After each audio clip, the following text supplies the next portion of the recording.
See how these people follow me behind me? This is what the dead do every day. Who passed the overdose? Who is that to you? One of my best friends.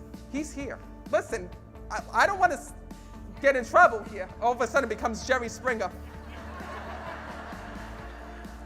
But he's showing me that he always had a thing for you here in this world when I'm connected with him.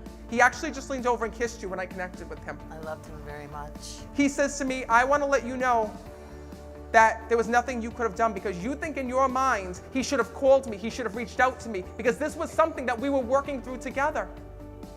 He tells me that that you knew that he was having these addictions here in this world. Do you understand that? And he actually tells me, he goes, Matt, she used to call and check up on me and say, is everything okay? Are you fine? You sure everything's good? Do you understand that? Every day. So know that he's apologizing to you because he says to me, I'm sorry for what you found out and the way that you found out. He says, so if I made it to the other side, he says, and I made it here with you, know it's my way of letting you know that I am okay, that I am safe and at peace, and my soul is always with you. Can I give you a hug? Is that okay? Sir, your family has been through so many tragedies because they're all here. It's been one thing after another, because I also have a soul that's here that tell me they passed of a brain aneurysm. That's my son. That was your son. So your son had the aneurysm and died. Yes. Because he's here, and he kept saying to me, he kept saying, my head, my head. I gotta come up there. Oh my God. Your son just asked me to come over and sit next to you. Because your son has told me about the pain that you've been going through every single day. He says, so you need to let my father know that I am okay, and also thank you for being there by my side. Your son says to me that you still have clothes of his here in this world. His whole room's still there. Your son says you can't go through life pretending like this never happened. Your son is saying when I'm connecting with him that he needs you to start living life again. He says, Dad, do it for me. Thank you. Thank you so much. You have like a conga line full of dead people on the other side when I'm connecting. This is crazy right now. It is. Did somebody pass in a fire? My aunt. She says to me, Matt, she goes, I burned to death. She did? She But did? this is crazy. Now I know, sometimes I don't realize, because you don't understand, I don't know. Stop doing this to me. I can't take it. I didn't think I was going to be on it.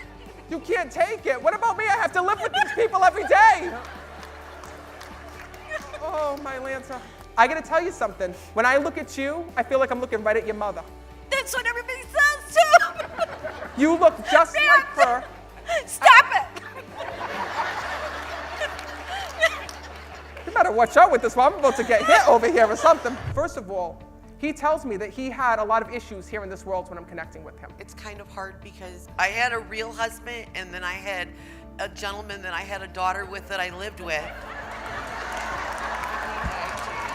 And he passed away too. Oh, Jesus. He says to me, you're doing everything right. But I also got to tell you something, okay?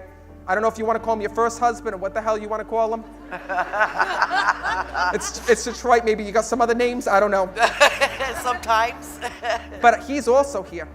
Because right away he's saying to me, I'm sorry, I'm sorry, I'm sorry, Should I'm be. sorry. That man took his life in front of me. I was a 20-year-old girl with a baby that was 1 pound and 3 ounces and he left me.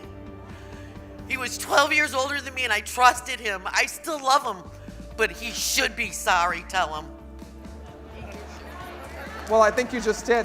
I'm going to tell you something that you don't know, okay? And it's what he saw from the other side.